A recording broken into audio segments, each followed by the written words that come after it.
یہ وجہ تھی کہ پھر امام کو قید میں رکھنا ہے انہوں نے، تو قید کی مدت کے لیے بھی کہیں 7 سال ہے، کہیں 10 سال تاریخ میں، 14 سال اور 24 سال تک بھی ہے۔ مولا پہ انتہائی اسیری گزر گئی، زندان میں جوانیوں پیری گزر گئی، مرزا دبیر۔ اس سے بہتر شعر شاید امام موسیٰ کاظم اسلام کے مصائب کا ممکن نہ ہو۔ مولا پہ انتہائی اسیری گزر گئی، زندان میں جوانیوں پیری گزر گئی۔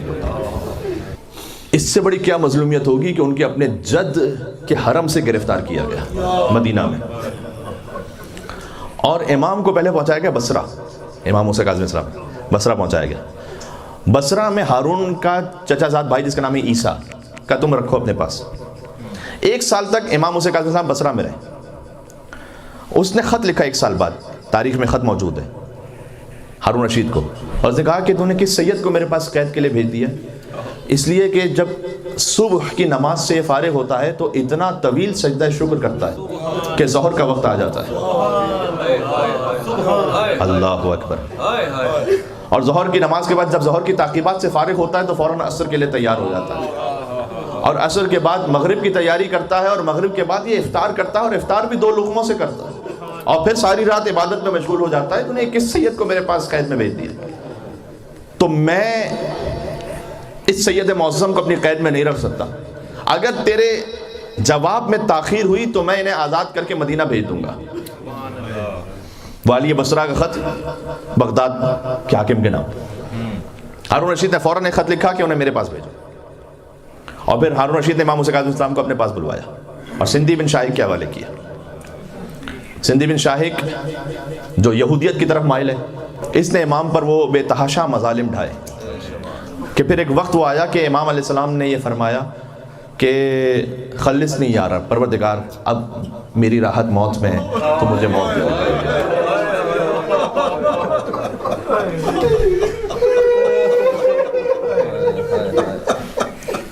اب تو مجھے موت دے دے۔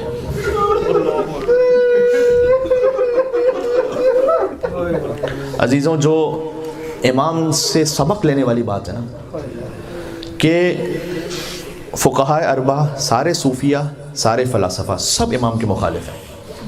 آپ کو مجال ہے کہ کوئی ایک لمحہ ایسا مل جائے کہ جہاں امام نے ٹیکٹیکلی ایک کام کرنے کی کوشش کی ہو کہ ہم کسی کو اپنا ہم نوا بنا لیں اور پھر کوئی کام آگے بڑھا لیں گے۔ نہ، اگر ساری دنیا باطل ہے تو ہم باطل کہیں گے، سب کو باطل کہیں گے، سب کو باطل کہیں گے، گھبرانے کی ضرورت نہیں، سب کو باطل کہیں گے۔ آپ حق پر ہیں تو حق کے طرفدار کم ہوں گے، کبھی تنہا ہوں گے آپ۔ امام موسیٰ کاظم علیہ السلام کی مثال ہے سامنے، سب کو باطل کہیں گے، کسی کے سامنے سر نہیں جھکائیں گے۔ کیا کہنا، کیا کچھ اب میں آپ کی خدمت میں عرض کروں۔ میں آ گیا تھا مصائب پر، آپ کی صدائیں بھی بلند ہو گئی تھیں، اور میں چاہتا یہ تھا کہ مصائب پہ چلا جاؤں، لیکن یہ جملہ میری زبان پر آ گیا۔ اور پھر مولا نے جا بجا، ایک تو سلسلے سند کے ذریعے سے، اور پھر جہاں کہیں مولا کو موقع میسر آ گیا، لا الہ الا اللہ محمد رسول اللہ اور علی ولی اللہ کا اعلان فرمایا اس عقیدے کا مختلف حوالوں سے۔ اس قید میں بھی آپ یہ نہ سمجھیں کہ بس قید میں تھے امام تو بات ختم ہو گئی۔ کیا کہنے امام سے پوچھا جائے، سبحان اللہ، کاش میری بات پہنچ سکے اور میں بات اختتام تک آہستہ آہستہ لے جاؤں گا۔ امام سے مثلا کوئی پوچھ لے کہ یہ انگشتری دائیں ہاتھ میں کیوں پہنی جاتی ہے؟ آپ انگشتری پہنتے ہیں، دائیں ہاتھ میں پہنتے ہیں نا، مومن کی علامت میں سے کہ دائیں ہاتھ میں انگوٹھی پہنے۔ بائیں ہاتھ میں پہننا حرام نہیں ہے، لیکن دائیں ہاتھ میں پہننا مومن کی علامت ہے۔ امام نے کہا کہ انما کان یتختم بیمینہ لانہ امام لاصحاب الیمین، کہ اس لیے کہ میرے جد علی ابن ابی طالب انگشتری کو دائیں ہاتھ میں پہنتے تھے، دائیں کو یمین کہتے ہیں عربی میں، اس لیے کہ جتنے بھی اصحاب یمین جن کا قرآن میں ذکر ہے سب کے امام علی ابن ابی طالب علیہ السلام۔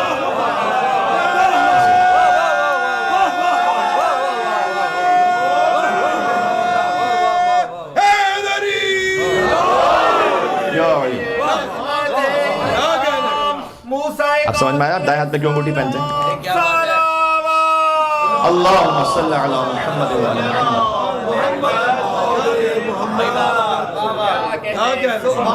یہ وسائل الشیعہ کی 5ویں جلد سے حدیث پڑھ رہا ہوں۔ تو اگر آپ سے آپ کو یہ سوال کرے کہ آپ دائیں ہاتھ میں انگشتری کیوں پہنتے ہیں، اس کا جواب یہ ہے، یہ امام موسیٰ کاظم علیہ السلام نے فراہم کیا، اس لیے کہ علی بن ابی طالب انگشتری دائیں ہاتھ میں پہنتے تھے لأنہ امام لاصحاب الیمین، اس لیے کہ تمام اصحاب یمین کے امام ہیں علی ابن ابی طالب. اصحاب الیمین ما اصحاب الیمین. ہائے ہائے سورہ واقعہ. اصحاب الیمین دائیں ہاتھ والے جن کا نامہ اعمال ان کے دائیں ہاتھ میں دیا ہوا ہے.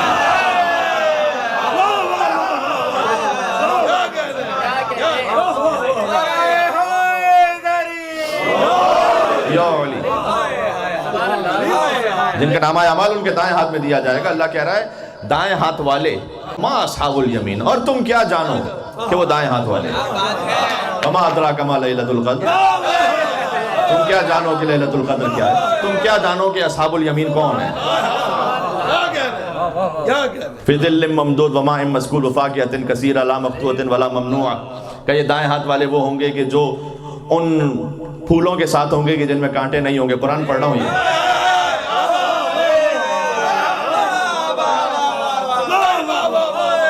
بیری کے وہ درخت کے جہاں پر کانٹے نہیں ہوں گے. اور یہ پانی کے آبشاروں میں ہوں گے. فی ظل ممدود لمبے سایوں میں. ماء مسکوب جب آبشار کا پانی برس رہا ہوگا. وفاکہۃ کثیرہ اور بے شمار پھل ہوں گے ان کے پاس. لا مقطوعۃ ولا ممنوعۃ. نہ وہ کبھی پھل منقطع ہوں گے نہ روک ٹوک ہوگی. سبحان اللہ. فروش مرفوعہ اور لمبے فرش پر اونچے فرش پر ہوں گے یہ. انا انشاءہن انشاء. اور ہم ان کے لیے حوروں کو تیار کریں گے. وہ حوریں کہ جو باقرہ ہوں گی. یہ سب ذکر عرباً اترابا وہ کہ جو اپنے آپ کو پیش کریں گے ان اصحاب الیمین کے لیے. یہ اصحاب الیمین کے لیے شرط یہ ہے کہ تم امام اصحاب الیمین کی محبت کرنے ہیں.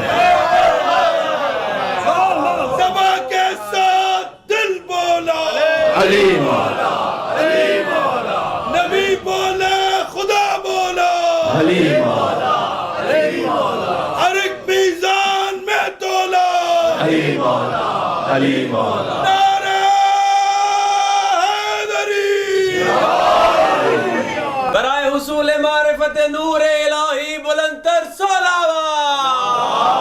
اللہم صلی علی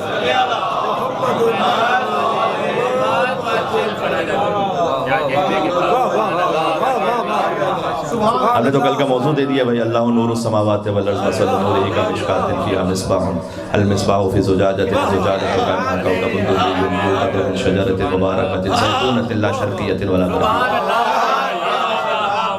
یکاد زیتها یضیء ولو لم تمسسہ نور علی نور یہدی اللہ لنورہ. ایک نور کے اوپر دوسرا نور. امام نے اس کی تفسیر میں فرمایا امام بعد امام. ایک امام کے بعد دوسرا امام آتا ہے. چاہے تم امام پر سختیاں کر کے انہیں زہر دے کر شہید کر دو. نور علی نور. ہم ایک امام کے بعد دوسرا امام بھیجتے ہیں.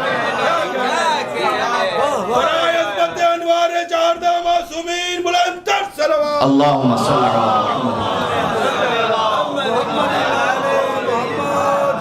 محمد. اس ساتھ میں امام کی عظمت پہنچ گئی انشاءاللہ. آج کے حد تک تو اتنا ہی. آپ کی صدائیں پہلے ہی بلند ہو گئی تھی کہ یہ وہ امام ہے کہ جس نے اپنی قید کاٹ کر دین کو رہائی عطا فرمائی ہے. یا اللہ. امام نے سختیاں ان سخت ترین مصائب کو کیوں جھیلا ہے وہ آج میں پڑھنا چاہتا تھا لیکن تھوڑا سا تفصیل ہو جائے گی, اس کو کل پڑھوں گا. خلاصہ سنا دوں تاکہ آپ کل کے لیے متوجہ ہوں. میں کتاب الکافی کی حدیث سے سنا رہا ہوں. امام نے مصائب جھیلے ہیں تاکہ آپ مصائب میں نہ پڑیں. یہ امام کی روایت. امام نے مصائب اپنے اوپر لیے. یہ امام کا کلام ہے. کل انشاءاللہ. السلام علی الساق المرزوز. سلام اس پر کہ جس کی پنڈلیوں کی ہڈیاں چورا چورا. امام کی زیارت کا جملہ ہے. یا اللہ. سلام اس پر فی ظلم المطامیر جسے مجمورے میں عذاب دیا جاتا تھا. امام زندان میں نہیں تھے, فقط مجمورے میں تھے. مجمورے کا مطلب یہ ہوتا ہے کہ زمین کے اندر ایک گڑھا کھود کر کسی کو زمین میں ڈال دیا جائے اور اوپر سے زمین کو بند کر دیا جائے, جہاں نہ دن کا پتہ ہو نہ رات کا پتہ ہو. یہ امام کی زیارت کے الفاظ ہیں. سلام علی المعذب فی قعر السجون. سلام اس پر جسے قید خانے کی تنہائیوں میں عذاب دیا جاتا تھا. سبحان اللہ. امام نے ایک بات فرمائی ہے, میں چاہتا ہوں کہ امام کی ماں فاطمہ زہرا کے مصائب سے آغاز کروں اور جتنے بھی سادات ہیں آج تمام مومنین کے لیے سخت ترین کیفیت ہے. عزیزوں، کربلا کے مصائب کے بعد یہ وہ مصیبت ہے، اور کربلا کے مصائب کے بعد بھی میں اس لیے لفظ کہہ رہا ہوں کہ امام نے خود ہی کہہ دیا اللہ یومک یومک یا ابا عبداللہ، ورنہ کچھ مصیبتیں تو ایسی ہیں کہ جو کربلا میں نہیں ہیں لیکن اسیر بغداد کے ساتھ ہیں. ان میں سے ایک یہ ہے کہ کسی امام کا جنازہ زنجیروں میں دفن نہیں ہوا. امام موسی کاظم کا جنازہ زنجیروں کے ساتھ دفن ہوا. زنجیروں میں لپٹا ہوا تھا امام کا لاشا، زنجیریں کھولی نہیں گئی تھیں، اس لیے کہ وہ زنجیریں کھل نہیں سکتی تھیں، اس لیے کہ 14 سال سے وہ زنجیریں امام کے جسم اثر پر ایسے دھنس چکی تھیں. یہ امام کی ایک زیارت کا جملہ ہے کہ بالحدید رزت بالحدید اعضاء، فقط پیروں کے ٹخنے اور پنڈلیاں نہیں، رزت کہتے ہیں پیس دینے کو، لوہے کے آلات کے ذریعے سے جس کے اعضاء کو پیس دیا گیا تھا، یعنی ایسا پیس دیا جانا کہ جب نرم ہو جائے، ہڈیاں جس کی اب نرم ہو کے ختم ہو جائیں. یہ امام موسی کاظم علیہ السلام ہے. سوچو میرے اس اسیر امام کا کہ جو 14 سال اس قید میں رہا ہے، کہ نہ امام پیر پھیلا سکتے تھے، نہ بلند ہو سکتے تھے، نہ امام کی بیٹیاں سامنے تھیں، 20 بیٹیاں امام کی، اور جب امام کی شہادت ہوئی ہے تو فاطمہ معصومہ قم 10 برس کی تھی. اور یہ یاد رکھنا کہ جب امام سے جدا ہوئی، یعنی اس کے بعد پھر امام کو نہیں دیکھا، 6 برس کے سن میں جدا ہو گئی، 4 برس آخر میں امام نے اپنی تمام اولادوں کے بغیر گزارے ہیں، کیونکہ جو قید تھی امام کی اس میں کبھی کبھی کوئی وقفہ آتا تھا، لیکن آخری مرتبہ جو امام نے بی بی معصومہ قم سے ملاقات کی تو وہ اپنی شہادت سے 4 سال پہلے تھی.